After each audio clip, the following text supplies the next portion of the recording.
Welcome back to the Remote No Pressure Podcast, Bill. Hey, it's good to be back. There you go. There it is. See, we had a second take. Take two. And you totally caught it. So that's really cool, man. That's really cool. So, yeah. But anyways, welcome back, everyone, to the Remote No Pressure Podcast. We're very excited to hear. Now, we did have some problems on our, was it the Rumble account or the Gab account? Remember you said it's not on the right channel? Oh, yeah, that was Rumble. Yeah. Rumble, yeah. So check out some of our, it's not political at all. It's just, as Bill smiles, but it is. It's not because there's any kind of conspiracies going around out there, but it really is because new platforms, a lot of people are going to these platforms. So be sure to check out the show notes with Rumble. We're trying to get that all squared away. So any feedback you guys have, shoot us an email. Rumble, Parler, we're still on Facebook, Instagram. The YouTube. The YouTube. Subscribe. We got like 160 subscribers. We're big ballers now. Man. Yeah, we're only 840 people away from monetizing. Oh, man. Where does the time go? Where does the time go? We're so close. We're so small, they're not even paying attention to us. We can say whatever we want about they're YouTube not even right now. editing us. They're not even censoring. But if they do. There's no fact-checking yet. But if they do. Oh, we're ready for you. Bring it, YouTube. The Asian carp really aren't that bad. That's up for debate. If they do, check us out on Rumble with Rand Paul and the whole group there. I see that, Have you been on much? Have you tried it? Just a few times experimenting with our stuff. Yeah, like playing our channel, getting our view count up. Yeah, got two. No, but seriously, I've got the Parler app because I was just going to try it out. I see a lot of people are going to Parler. Yeah, and it's crazy because maybe we should call it the P word from now on because we don't want to get edited. Oh man, they will too. Like you can't talk about these other groups here. No, but seriously, I signed up for it and like I don't know what I'm doing. And so I'm at work. It's like when we first signed up for Facebook 15 years ago. Yes. How does this? And it looks like it. It looks like it was created like 15 years ago. And they stopped. They're like, this is perfect. We don't need to do any more junk to this. We have arrived. We don't need to track people. No, but I like signed up for it and I didn't know what I was doing. So at work all day, I get like Donald Trump alerts and I don't even follow him. So like for some of you that don't know, 3 weeks ago I started a new job. I'm working here in Grand Rapids and so, you know, you're trying to make this like good what is it called? You want to be on your best behavior. You want to be professional. First impression and You know, and then all of a sudden my phone starts like alerting me of these Donald Trump alerts. And I'm like, I hope these people don't read my phone. You know, some people try to hide other things on their phone. I'm like, please, I didn't know what I was doing. Donald Trump has a new tweet. Yeah, join us today for the recount. All this other stuff. And I'm like, oh God, please. How do I turn it off? And I can't figure it out. So are we all counting on this? Yeah. I don't know what's going on. So I got to go down there. But anyway, we are on a lot of other channels, which is pretty cool. So Bill, I'm going to ask you this. Are you going to be on, are you going to set up your own account? Because you're off of socials I don't altogether. think I will. I like opened Gab on my phone. Not an account. Okay. I just like went to the webpage because they don't have an app. Oh, really? Which is kind of Is that cool like too. Twitter? Is Gab like Twitter kind of? Yeah, kind of. Okay. So you opened it up. And I just scrolled and I'm like, it sucks you in just like Facebook did. So I'm like, I don't want an account because it's just going to keep drawing me in like that. And it's just a time waster. Does your wife? For myself. Is your wife on any kind of socials or not? She is for her band, but she doesn't spend a lot of time on it, maybe once a week. Really? Yeah. Yeah, it's really hard when you're trying to make a living and work and have time with your family. Yeah. You can't just sit there and be scrolling through Facebook and stuff. Facebook for me, when I had the app on my phone, was such a time waste. You know, it was just well, I got nothing going on. Check my emails quick. Nope. Okay, Facebook. Oh, wow. 30 minutes later, someone's knocking on the bathroom door. Get back to work. Somebody in there? Oh, yeah. What's really? I used to work at this. I'll tell you. This is kind of funny. I tell you. I used to work at this place, and I worked in sales area or whatever, and we had like a maintenance crew as well that would work on equipment and everything. And we had to share this one bathroom, and so it was like maintenance guys, oily, greasy. They work and they're wrenching, they're working hard, And so the bathroom was always kind of like a mess, I was always, whatever. We're guys, we'll figure it out. So I go to like turn the knob, and someone's in here, and I knew who it was. So I just started like turning the knob really rapidly, like, oh, it's not opening. I was like, hey, can you come open this? Like I was talking to the like the maintenance guys right there. Yeah. Oh, luckily you swung by. Jingle my keys a little bit, and then the person in the brother's like, hey, no. And you can just hear the sheer panic in their voice. And then I just walked off. Before they came out. It was an absolute riot to hear them freak out. We had when I was at the Burger King, with frozen patty. I used to rattle the doorknob to scare the girls, but one time a manager knew how to unlock the door when I was in there. Okay. And I was in there for a little while, and he just came and unlocked the door and left the door wide open. And this is in the back of the building, and that was the same thing. Sheer panic, like, oh man, this is a co-ed workplace. If somebody goes back to the freezer, what?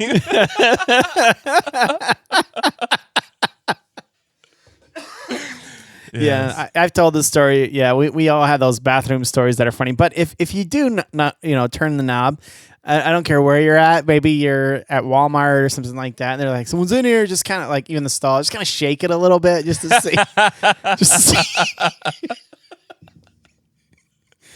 But see, I don't think you'd want somebody to charge you in that state, though. No.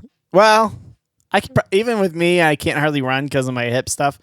I think I can still get away with them if their pants are around their legs. Doing the penguin walk. Which I think would even be funnier if they fell.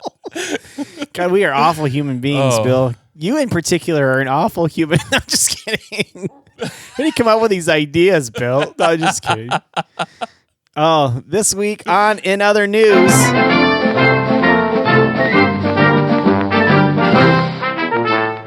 You a fan of Jeffrey Dahmer? No, not at all.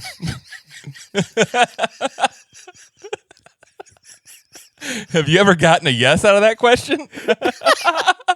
Dude, I don't think I've ever asked that. That's an interview question when I'm doing a new hire at work. So tell me about yourself. You a fan of Jeffrey Dahmer? You put the pencil on your tongue, like poke it. Be like, yeah, so tell me here. You a fan of Jeffrey Dahmer? Just to throw them off, just to see if maybe... just see how they react under pressure. Is this going to be a quality candidate? Is this going to be a quality candidate? He said yes. But confidently, and I like that.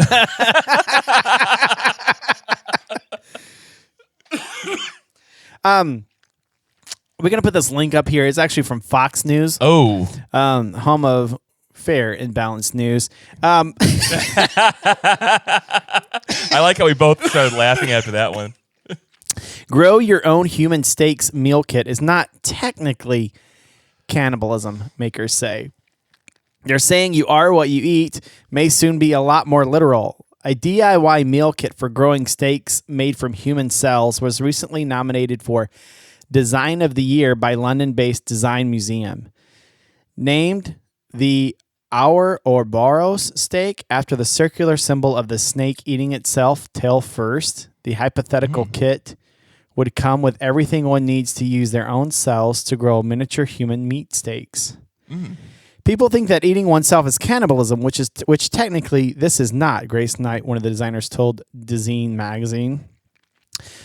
Before you go running for your wallet, no, this isn't product available to buy. It was created by scientist Andrew Pelling, artist Orkin Telhan and Knight, and industrial designer on commission by the Philadelphia Museum of Art for an exhibit last year. So you're not gonna order the kit. It's not a real thing that you can go buy. Not yet. But Christmas is coming. But Christmas is coming, baby. And today only. Would you eat the steak?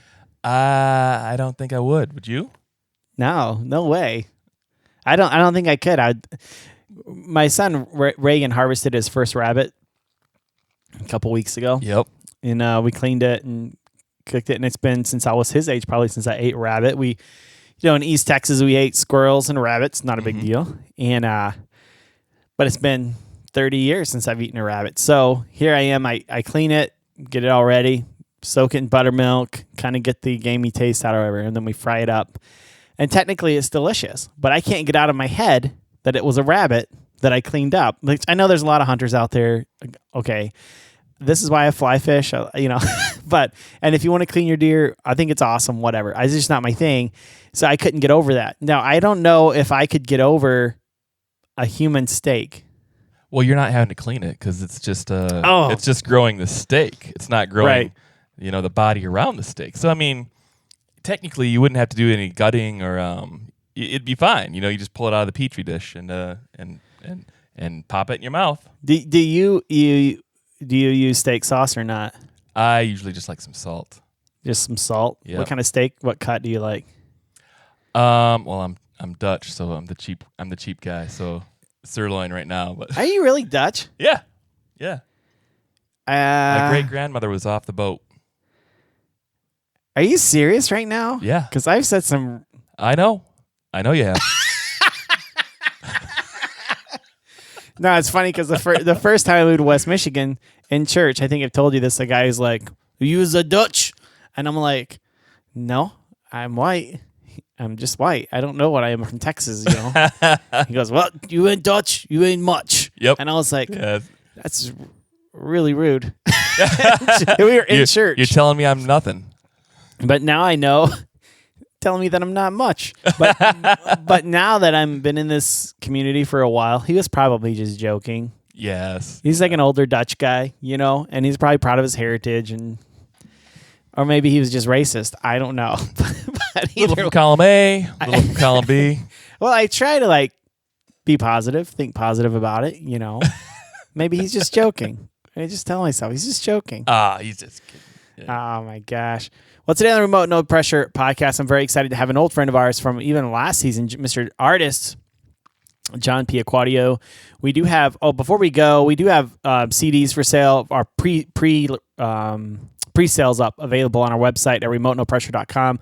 We should have our album wrapped up sometime next month, so we're very excited about that. So go on our website and check it out. Or pre-order Be the First. We're going to get you guys the CDs in hand before we release it on YouTube or iTunes or anything like that. So we also have some really cool shirts with the same design. Shirts all month, they're $18 a shirt. All shirts, even the limited edition Bob White, everything is $18. We're just clearancing everything out. Getting ready for our spring stuff too. So go on there and buy some shirts for Christmas. It's a wonderful time for that. I'm trying to think of anything else we need to promote. Shirts $18. All shirts $18. CD sale on pre-sale right now. Anything else, Bill? Before we go to John? No. Well, John Piacquadio is an amazing artist, and we actually have a T-shirt design we're working on with him as well. And we're very excited to have that. I don't know exactly the date it's going to be up, but we're working very hard on that project. So if you sign up for our website, go to our YouTube channel, whatever, you're going to be the first to know when the Piacquadio shirt comes out. But we're very excited to have him. Welcome to the podcast. Let's light the fire. Well, today on the Remote No Pressure podcast, I'm very excited to have an artist revisit us, Mr. John Piacquadio. Thank you very much for hanging out with me, John. Yeah, my pleasure. And Piacquadio, that's the proper pronunciation, right? Yeah, you said it perfectly. See, I don't do very many things perfectly, so I don't hear that very often. And I knew I nailed it, so I had to get some positive feedback. But thanks for hanging out with us, John. Yeah, no problem. You're there in your trophy room. If anyone is on the YouTube channel, you can see behind him there's some skins from his wife's family there. There you go. Some art on the wall. And then tell us a story about the mount there in the middle from your grandpa. Sure. So it was always hanging out at my grandfather's house in the Bronx. And I'd always see it. Never really thought too much of it. I didn't even know if it was a deer or an antelope or what, because it is only, a spike. Right. But, so I don't know if you can see it, but it says 1954 New York on it. Wow. And then last year I killed my first deer. And so I kind of did the same skull mount. And now it says 2019 Montana. Nice. So I don't know. I feel kind of bad. Like I was saying to you before it's much bigger than my grandpa's, but apparently in 1954, New York, like if you saw anything with antlers coming out, it was a trophy, I guess. We're gonna mount it. It doesn't matter. Yeah, It's going on the wall. Yeah, exactly. Now, did you say you killed your first deer this year? Was that your first one? I did. In Montana? Yeah, last year. Yep, last hunting season. There's a lot of people who listen to the podcast who also hunt, especially, bird, upland bird hunting. And, that's obviously a good thing. And then, deer hunting, things like that. Were there a lot of similarities? Because I don't hunt. I've never killed a deer. I'm just something I just don't do. I didn't grow up doing that, Yeah, but me neither. Was there a lot of similarities between that and fly fishing, or? I'd say yes. So like the meditative aspect of kind of, you walk past the river. Normally, maybe you don't see all of the little intricacies of like the flows and whatnot and the riffles. And when I'm fly fishing, it's like you really, because you're paying so much focused attention to what you're doing, you kind of, you see it differently. You see it more up close, I guess, and more detailed. And in the same way, I was hunting a lot of places that, I frequent anyway, especially around Rock Creek. There was one place that I was fishing and, I saw things that I had never seen before. And it is because you're not just hiking around. It is this whole other feeling. And it's just, you're being so awake with your senses and, be it sight or sound, I guess smell too, but so it is in that aspect. It's very meditative, I think. Yeah, very interesting. Now you harvested a deer there. What was that whole cleaning process? Like, I don't know if you field dressed it or whatever. Was it just kind of gross, or was there like a meditative part of that as well? Okay, so the artist in me was like super interested in the anatomy. Oh, sure. But like the initial, luckily, okay, so when you're 41 years old and you've never hunted before, and you work with a bunch of 20-year-olds who are like, master hunters and fishermen and, right. guides, everybody wanted to take me out to kill my first deer. And I was out with two people, my friend Phil and my friend Eli. And so they were with me to do like the heavy lifting of, I wasn't out there by myself trying to figure out, how to gut this. I've gutted fish before. I guess in some ways it's similar, but when you open up a deer, there's a lot of stuff that wants to come out and it's pretty nasty, the guts and whatnot.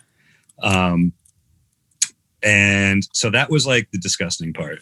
Mm-hmm. But after that, we took it back and we hung it, where they were living. And it was a really interesting process. It was really cool. I wasn't aware that like all the muscle groups are packed together in these like packets that have like a fascia over them. Sure. Called silver skin, which is like you got to cut all the silver skin off if you want to eat it. Apparently that tastes nasty. Mm-hmm. That's the hardest process, just cutting that stuff up. But like every muscle group is in this neat little packet of, I don't know, every muscle group is its own little thing. Which I always thought muscles were just in there with no protective coating over it, but that was really cool. Yeah. There's probably 80% of our listeners are rolling their eyes like, oh my God, like we know this already, but I don't know. Yeah, totally. Sorry, guys. I appreciate it.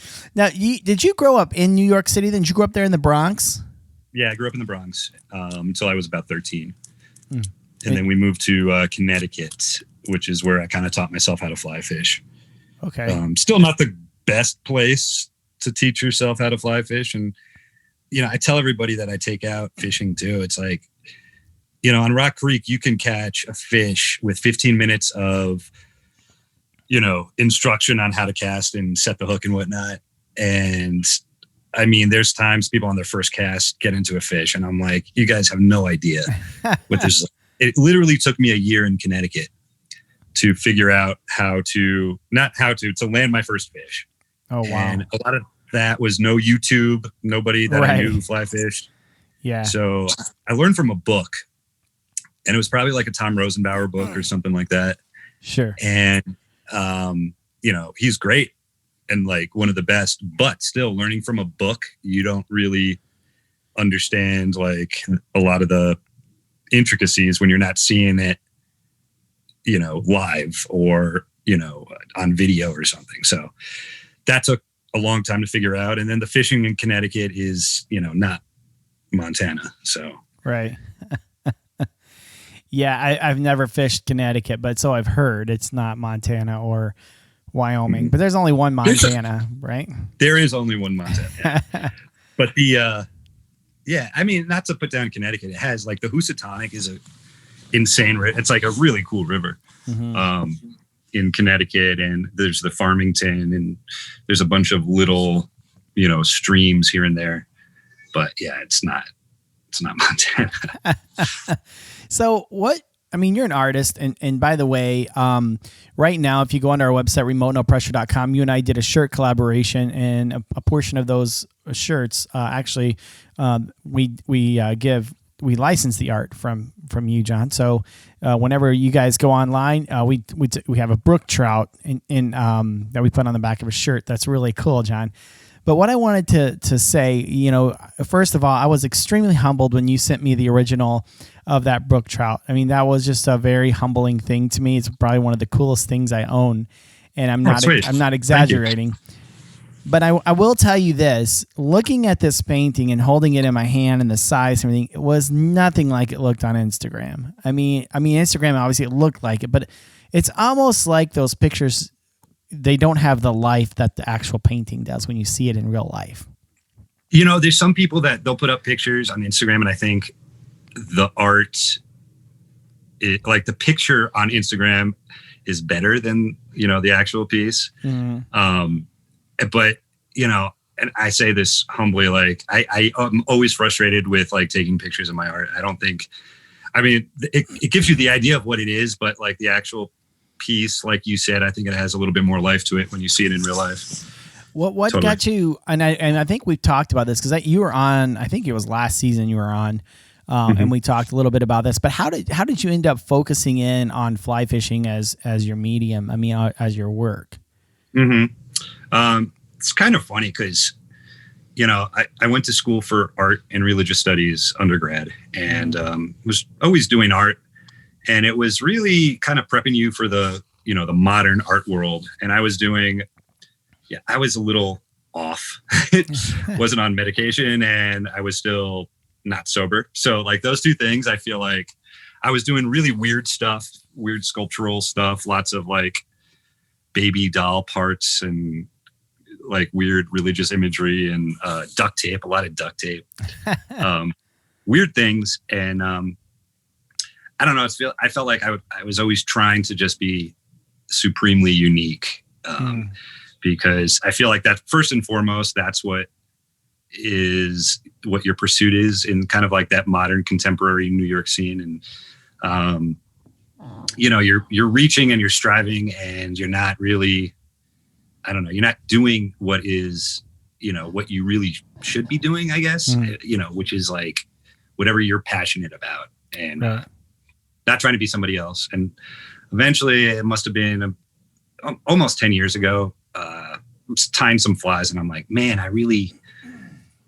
I know this fly so well just from tying it. And, I know all the materials I went into it. I know what layers underneath look like under the, the finished fly. And I was just thinking to myself, and I was getting into meditation and mindfulness and stuff at the time. And I was like, I wonder if like on some weird level, like I know this fly so well, I can just kind of like spit it out artistically, rendering it. And so I chose like a really unforgiving medium, which was ink, and just kind of, vomited it out, through my arm and not really thinking about it. And I was like, oh man, that really looks, wow. That looks like it. And not even in a photorealistic way, but in like some sense, like it's a lot of the work is abstract, but at the same time you get like a definitive feeling of what it is. It's like, oh wow, is definitely, a chubby Chernobyl or a royal wolf or something, even though it's not exactly like it. So, Right. Yeah. So I've been doing that mostly. I studied religious studies. I don't know if you knew that, and music. Yeah. So We talked about that last time. Yeah. Religious studies and music, right? So religious studies and a type of art, the same thing. Yeah, totally. Yeah. And I was always the kind of person to just kind of do what you're supposed to do. This is what everyone expects of you. You're supposed to do that. And when you talk about being an artist, you're expected to be different and unique. You want to catch people's eye, with the duct tape and all of that. But now where you're at right now, do you feel like you've settled into just and it takes a long time. You don't get there are exceptions, okay, to like a 21-year-old savant or something.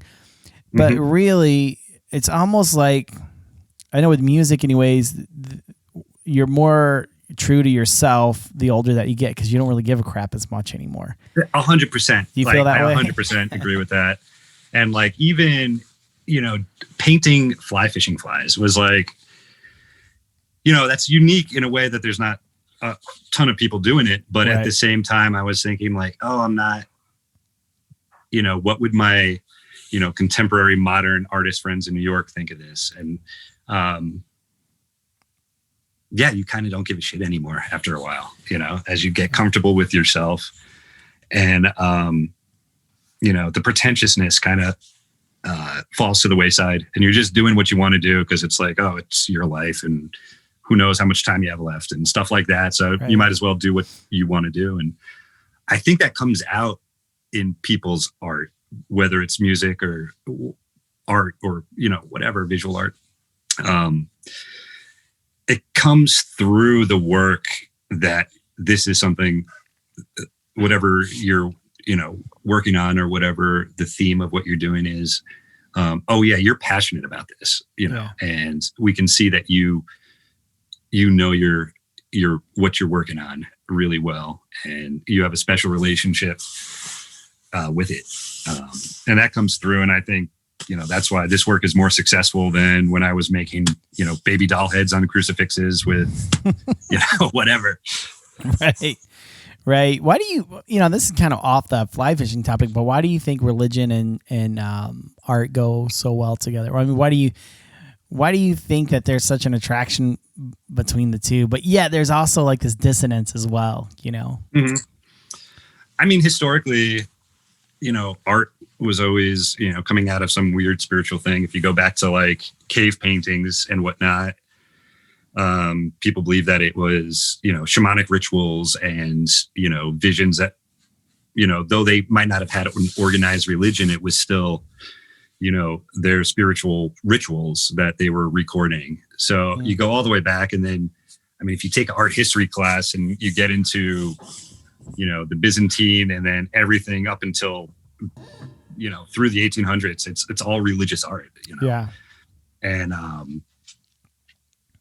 maybe part of it is because, the church was so powerful and they were the ones that had the money to buy art. So that's what people were doing. But I also think at the same time, people were pretty, religion was a big thing historically.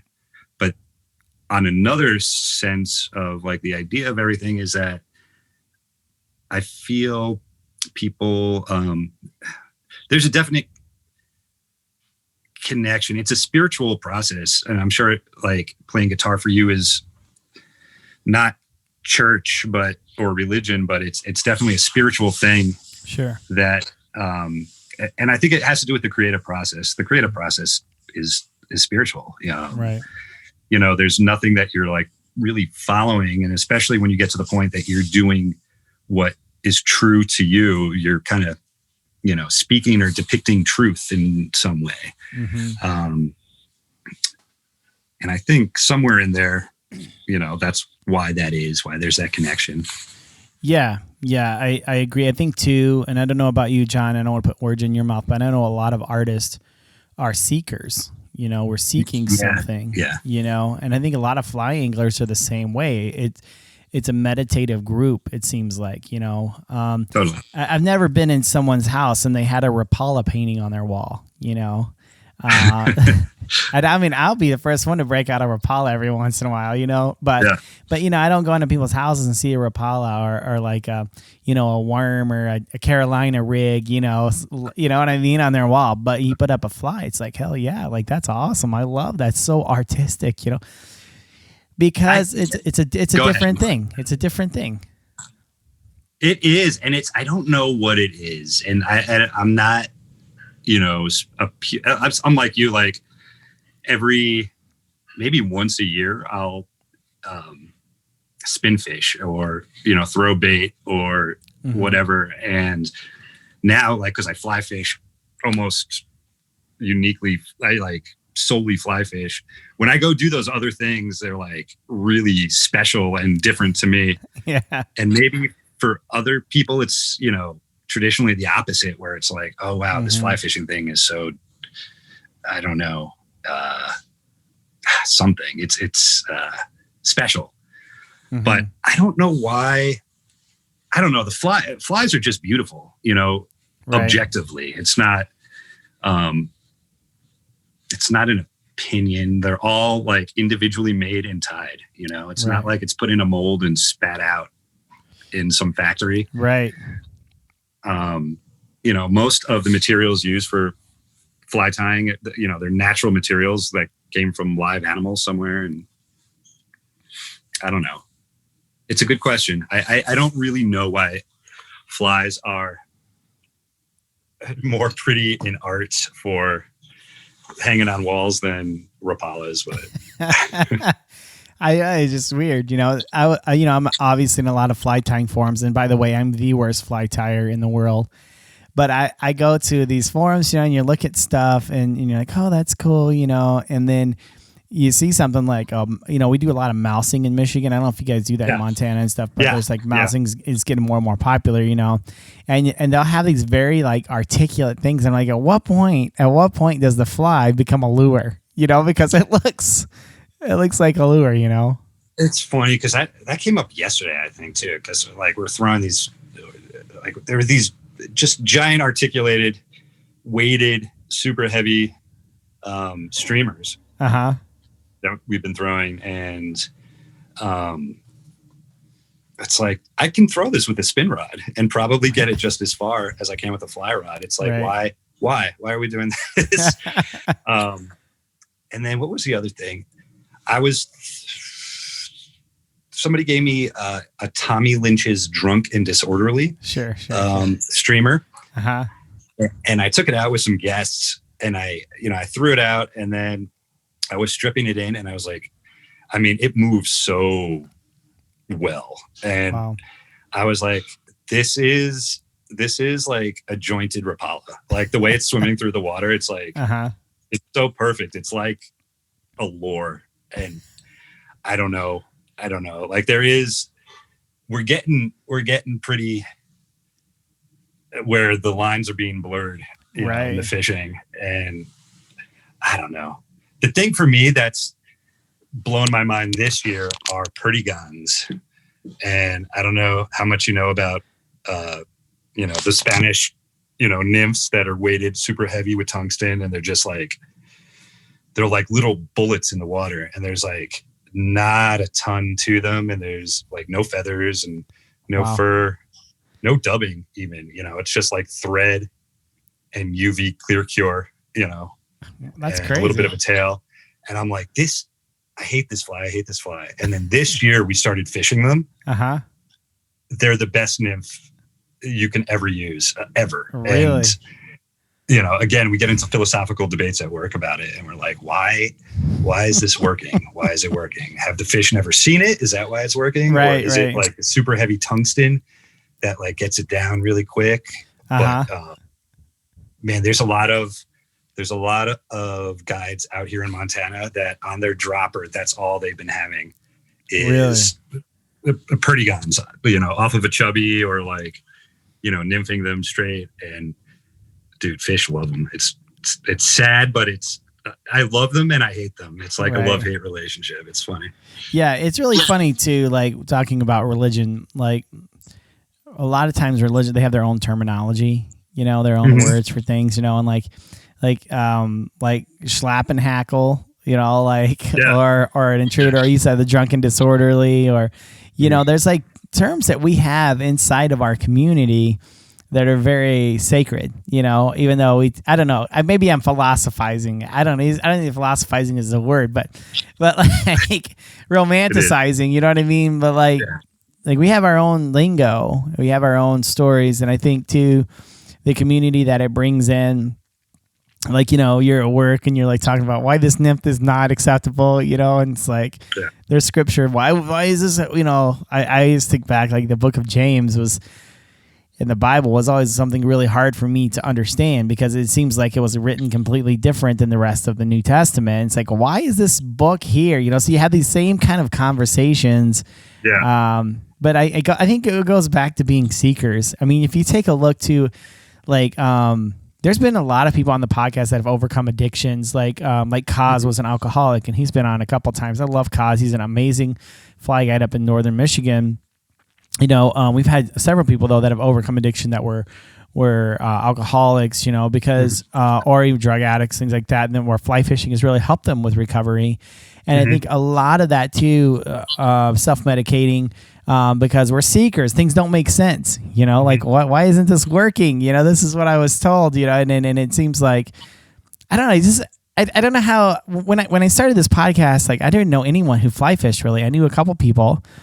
But I'm like, surely there are other people like me, and I'm like, I got to get the word out. And it's the more I talk to you, this kind of the same conversation that I have with people there, like I'm having with you. Yeah. So I don't know if you remember, I'm going to turn a light on as it slowly gets dark. I'm sober, and I've been sober for 15-ish years. And like, there's such a connection. I know so many addicts and alcoholics who fly fish, and who fly fish obsessively and addictively, and I think it's something in the personality, like people who get obsessed with things, or at the same time too, like you said, I think seekers is a good, term for it.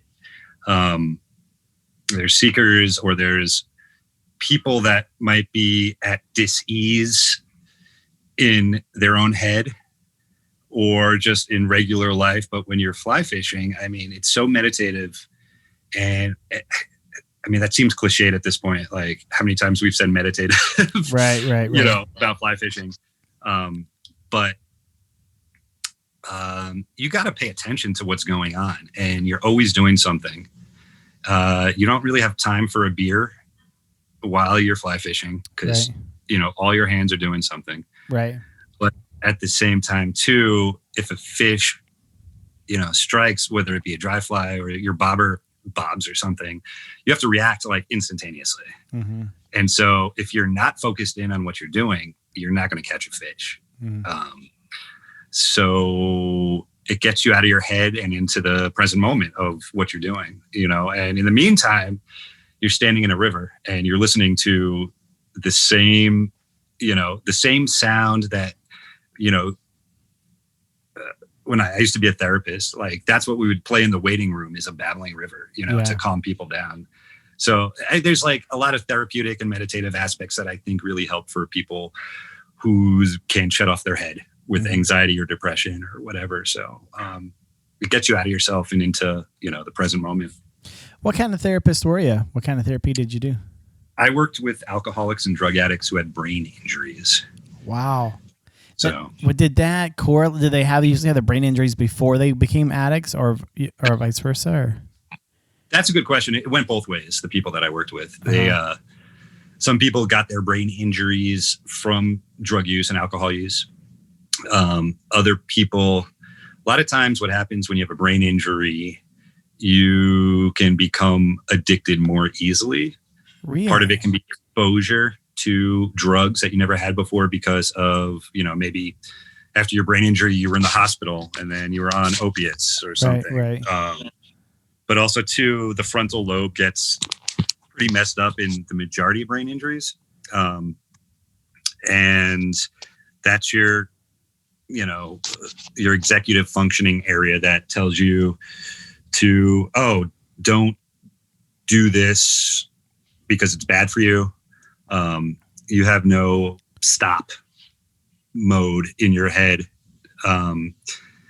So it's really difficult to, if something's good, it's like, oh, I like the feeling of this, of being, 4 beers in. Right. So I'm going to keep drinking instead of stopping right there. And then the other thing too is, there's a lot of anger issues and depression and stuff that helps when you self-medicate. Okay. And a lot of personalities change on top of that with brain injuries, and then people start treating you different, and then you feel alone. There's a whole heap of reasons, but it goes both ways in terms of like the addiction comes after the brain injury, or a brain injury results in some sort of addiction indirectly. And then it turns into, I forget what at the time, I think the science said something like up to 50% of people with brain injuries will have some sort of substance abuse disorder. Now, the brain injuries or whatever. Now, Mm-hmm. is that something that you eventually heal from, or once the brain is injured, it's completely different from then forward?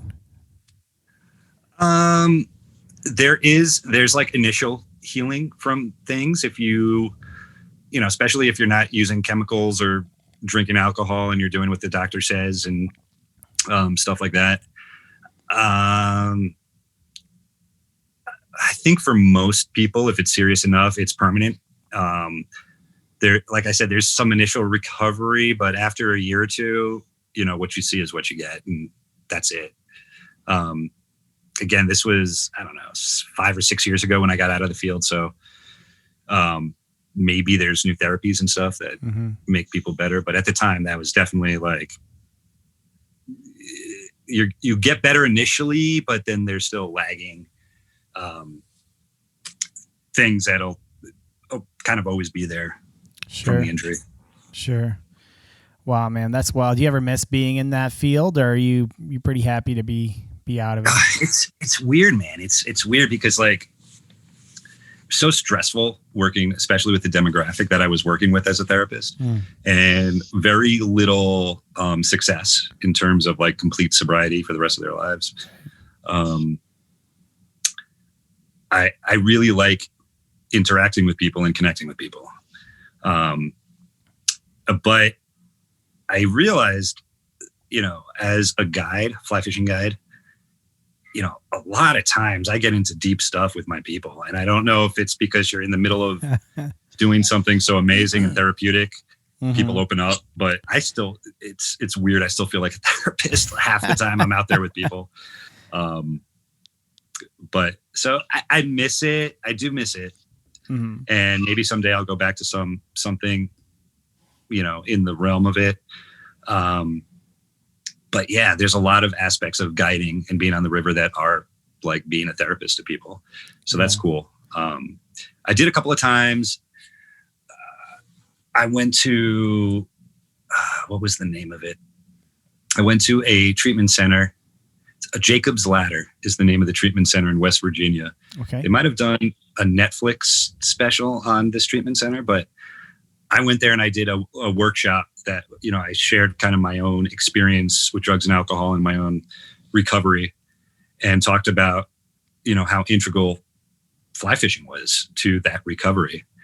And we end up doing some fly tying, and we'll tie some flies, and then we learn how to cast and fish.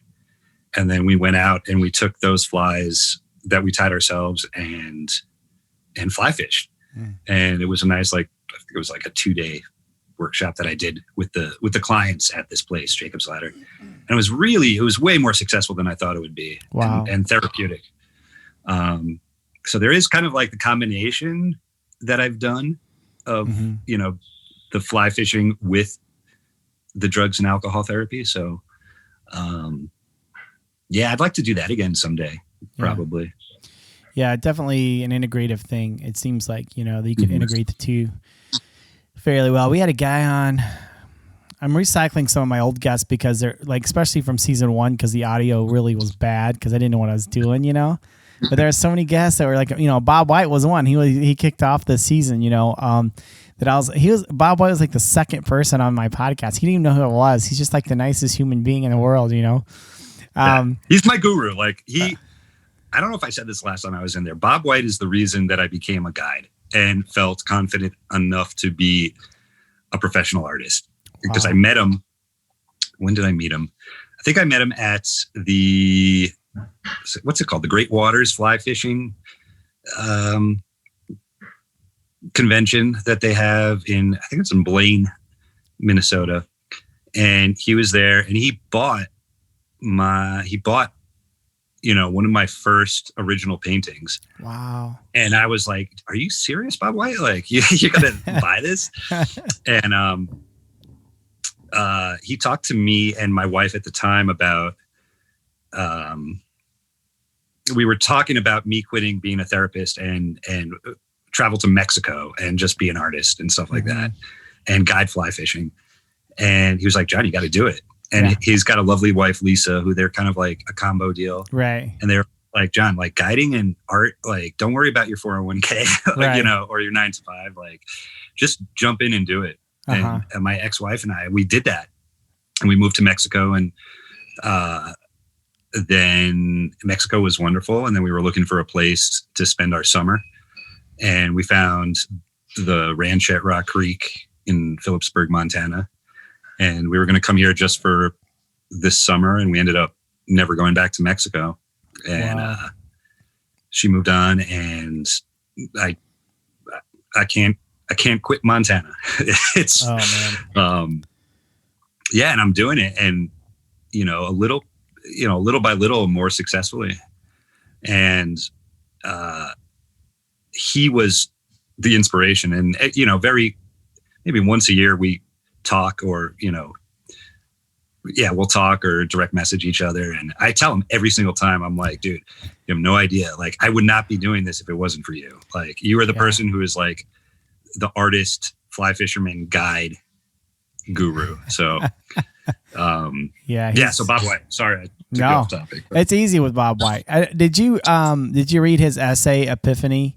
We put it up on our website. I'll send you a link after this. I'll text it to you. But right before he came on for the first time, he sent me this this essay that he wrote called "Road to Epiphany," and it is so brilliant. It was, and we shared it on our blog, and it's one of our more popular posts. Right after we interviewed him this season, because. Here I am. This is my second episode. Here's Bob White. Freaking Bob White. I didn't know who he was. And it was like he sent me this essay, and it has been one of those things that has always been in front of me. The Road to Epiphany, and I think about it like. And then he's got his Icon series, the painting series that he does, and he's got one called American Bison, I think it is. And I'm like, I'm obsessed with it. I'm obsessed with that. That thing freaking speaks to me. Like this past summer, I was up in Mackinac. We were going to Mackinac Island, and we were at Mackinac City. And there's this. I walked into this like old leather shop, because I don't care about like T-shirts and stuff. I want to get like this old story stuff, And this guy's had the same leather shop for years, and he made me a belt with a sweet bison on it. I'm just obsessed with bison ever since that painting. I don't know what it is about it, but it's easy to get off topic with Bob because there's so many people that he's touched their lives. Your story's not unique. He's very much a positive person in the industry for sure. Totally, that's cool. Yeah, I want to read that. Yeah, I'll send you the link tonight. It's amazing. It's basically how he started guiding, because he was a therapist. I didn't know he was a therapist too. Yeah. Yeah. So it was crazy, but I'll send it over to you. Now we're gonna put all your links below to all your socials, and also links to the T-shirt we have that we're working together on. Any T-shirt bought with this awesome brook trout, especially as the holidays. I know it sounds weird, probably, John, because we're recording in the middle of October, but actually this will publish in November. So I know a lot of people are Christmas shopping, trying to find that unique gift. When you purchase this, we license this from John, so he gets a percentage of those sales as well. And it's an amazing brook trout, and I just really appreciate it, John. It's a brilliant painting that you did. So we're going to put all your social links down below. Where else can people find you besides the social media, John? And I got a website that's not up to snuff. I'm always kind of saying I'm going to work on it, and I don't. But then like Instagram kind of takes over everything, and I seem to do most things through Instagram. Okay. So yeah, the website is www.johnpiacquadio.com, and JohnPiacquadio.com. But the Instagram is Zen Fly Art. And I feel like there's kind of a lot of people that know me just as that probably don't even know my name, but Zen Fly Art on Instagram. And that has been doing a series. I don't know if you call it a series. My friend Ryan Keene, who's a big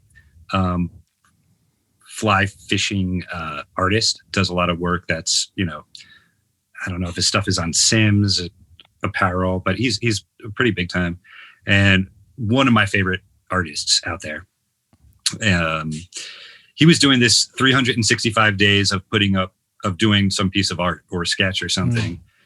And he did that, it was a couple of years back, 2018 or 2017 or something. And I remember when he was doing that, I was like, I can't believe somebody can do that. Like, that's like, that dedication is insane. I don't have the structure in my life or consistency as in my personality to do something like that. And I had anxiety over him doing it. Like, and then this year he contacted me. He was like, John, I want you to do that. Like, I want you to kind of take over this thing.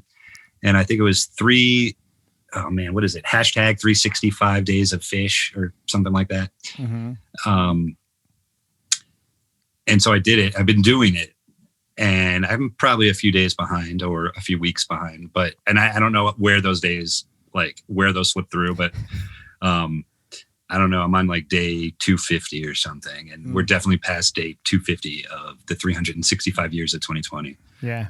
But all of those are on Instagram. Like each day I put up a new painting that I did. And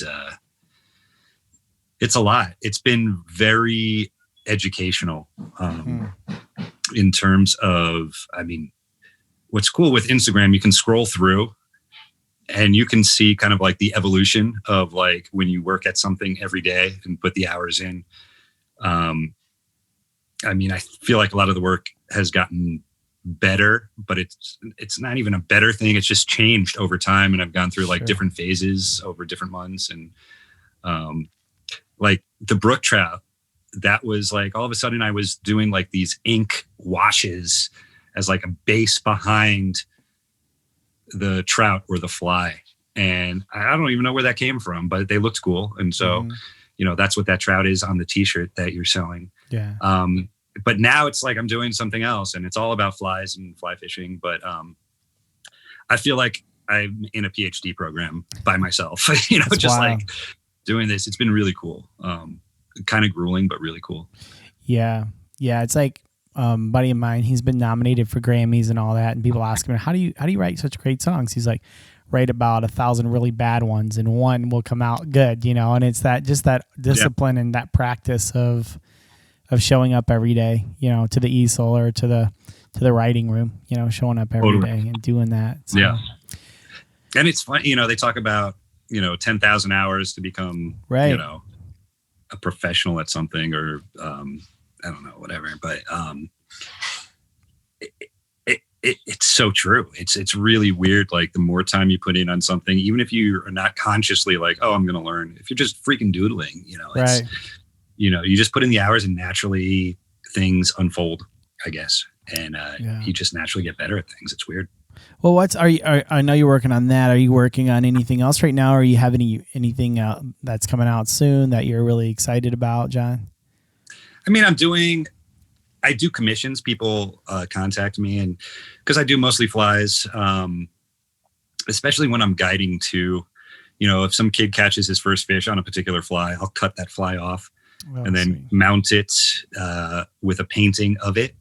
And so, instead of like getting a mount of a fish to commemorate like that amazing fish, like I'm commemorating the fly and the, time and place of the thing. Mm-hmm. And I have Sweet Les. Was that a SG guitar as well? Sweet SG. Oh, did you see it? Yeah, it's sweet SG. Yeah. Sweet. But That's really cool, man. there's kind of a little mayfly in there, or a big, I don't know, gray drake or something. Uh-huh. And there's like a weird painting like that. And then there's the October Caddis. Uh-huh. With the October Caddis painting. So man. That's kind of my bread and butter for like a lot of my, requests and commissions for art are like very specific flies. Right. So I'm always, most of the time doing stuff like that on top of the, one a day painting. And it's been a very good year. And I think a lot of it has to do with, being forced to paint every day. It's been fruitful in a lot of ways. So yeah, that's amazing. If someone wanted to commission, like if their kid caught their first fly or fish on a fly and they wanted to commission you and they mailed out that fly to you, you'd be open to doing that for them. Yeah, totally. And that's, like I said, mostly what I do. I'll, and I'll try to get the intricacies of that exact fly. Like I've done a couple of flies that were like, you had like a 30 fish day or something on one fly, and that fish is eaten up, and the threads coming off of it and stuff like that. And so like I try to get the specifics of that down on it as well, in the painting. But yeah, I do two things. Like I could do the framing and the matting and stuff here, but I can also make the painting. And sometimes it's safer that way. So like sending art in the mail with glass or, in a frame. I've had a couple of bad experiences of, things not arriving safely right. when it comes to glass. And so like I'll mail you the painting. You can send it to a framer, locally. And then, I talk to them directly on how to mat it and frame it together and stuff like that. But or I can just do it here too. Yeah. But yeah, that's what I do. That's amazing. Well, we have all the links down below where everyone can check out John Piacquadio. I wanted to call you Joe because Joe Tamalery, but John. You called me Joe last time too. I know. I feel like Joe and John are kind of like interchangeable. Maybe, I don't know. Well, we have a local news guy named Justin Barclay. And he I don't know if you know this or not, but so Chris Barclay, I'm wearing his shirt right now. He makes the fiberglass fly rods, and he's a friend of mine. Like he's an actual friend, a human being that I know, that I love, versus a non-human being. I don't know why I feel like I had to say that, but he's a human being, and he's on the show, and I was like calling him Justin because the local news guy's name is Justin Barclay. So I was like, and this is my friend. It's like, what's wrong with me? But anyways, well, I really appreciate your time. I mean, I know it's a lot for you to take away from your life there. I just appreciate you taking some time with us, John, just like last time. And we'll be sure to put all your links below just in time for Christmas. People can, commemorate even like relationships with their grandfather and their family. You know what I mean? There's people do that too with, like in somebody's garage or attic, they find their grandfather's, fly fishing stuff. Sure. And I've done a couple of things like that with, this is my grandfather's fly, and commemorated it in some way. Yeah, that's amazing, man. It's the story, right? That's what we love as flying anglers. We like the story. We like the history. We don't like, that's just who we are, I guess. It goes back to our personalities. Yeah, for sure. Well, thanks a lot, John. I really appreciate your time tonight. Like I said, everyone who's listening or watching on the YouTube, click down below for links to John's almost a finished website that needs updating, but also his Instagram and all of that as well. And so I really appreciate it, John. Thank you so much. Yeah, it was wonderful, Jeff. Thank you for having me. Well, thank you, everyone, for joining us this week on the Remote No Pressure Podcast. Big shout out to Wild Bill for hanging out with me today. Oh, it's always a pleasure. Dude, I enjoy this time. This is like my community because I have no community except for fly fishing people and you. Thanks to the governor. Thanks to the governor. Thank you very much. This episode is dedicated to our governor, Governor W, because we cannot say her name. YouTube will kick us off. Because the Michigan Department of Health and Human Services may or may not give me a ticket. No, just kidding. We were full of compliance. This was actually recorded 6 months ago. This is back in No, 2019. hold on. This is 2019. Yeah. 2019. 2019, man. I wonder who's going to get the nomination for the president on the Democrat side. I'm betting Bernie. I'm hoping Tulsi Gabbard gets it. That's who my hearing is. She's supposed to, have a chance, but yeah, we'll see who does. It's 2019. It's 2019. What's going to happen in 2020? I don't know. Maybe a virus will sweep the nation. It's going to be a great year. 2020 is our year. We're going to do some live events this year. Hey, we're both turning 40. We're both going to turn. Oh. What? No one listens to this anyways. No. They scrub to the interview and like, all right, 25 minutes of that and they're done. Oh, they're wrapping up. Time to start promoting stuff. Stop. Oh, yeah. Well, thank you guys so much for joining us on the Remote No Pressure podcast. Be sure to check us out at remotenopressure.com. Check out the show links below with all of our channels, including all the new ones for the conservative listeners. Sign up for the email list. Sign up for the mailing list. That's a huge deal. All shirts are $18 right now. Check out the CD pre-sales on our website. John Piacquadio shirt should be up soon. Not all shirts. Aren't the long sleeve? The long sleeve tees are $20. The short sleeve tees are $18. But still, that's a good deal for long sleeve tees. Can't afford to not to use it. You can't afford not to. You just go and just buy a few shirts. We call it good. Until next time, go fishing.